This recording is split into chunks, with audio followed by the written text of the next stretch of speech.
আমরা বলেছি আপনি যে কার কথা বলছেন যে টাকা দিচ্ছিল না তাই কেএমডি এর কন্ট্রাক্টররা তারা কাজ করছে না।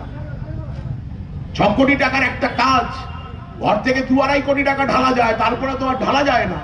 আচ্ছা টাকা না দিলে করবে কি করে কাজ? এখন ইদানিং নাকি দয়া হয়েছে রাজ্য সরকারের, তারা কিছু টাকা ছাড়ছে, ফলে 15-14 নম্বর ওয়ার্ড এই ওয়ার্ড ধরে কিছু কাজ শুরু হচ্ছে। সুভাষগ্রাম হাসপাতাল থেকে কিছু কাজ শুরু হবে। আমরা দায়িত্বহীন ভাষায় বলেছি প্রতিটা ওয়ার্ডের গুরুত্বপূর্ণ রাস্তাকে আগে প্রায়োরিটির লিস্টে আনতে হবে।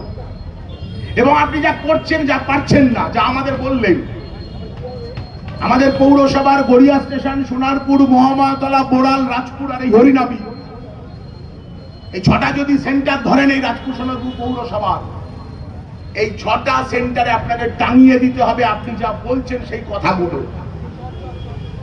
মানুষ অত জানতে যাবে কেন? কোথায় কেএমডিএ, কোথায় কে চেয়ারম্যান, কে তার স্যাংশন?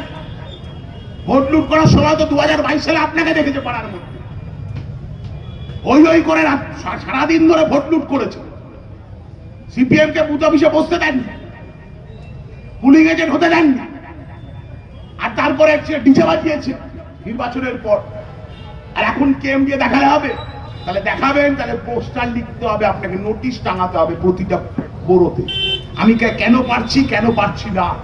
এবং আগামী যে কাজগুলো হবে, উনি বলছিলেন যে আপনারাও একটা লিস্ট দিন, প্রায়োরিটি লিস্ট। তা আমরা বলেছি না, আমরা দেব না। রাজপুর সোনারপুর পৌরসভার ডেভেলপমেন্ট সিপিএম তৃণমূল বিজেপির বিষয় নয়। এই রাজপুর সোনারপুর পৌরসভার ডেভেলপমেন্টের সাথে জনগণ যুক্ত।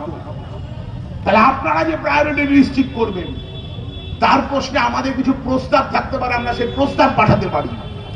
কিন্তু এই সমস্ত কাজের প্রায়োরিটি লিস্ট পৌর বড় অফিসগুলোতে টাঙা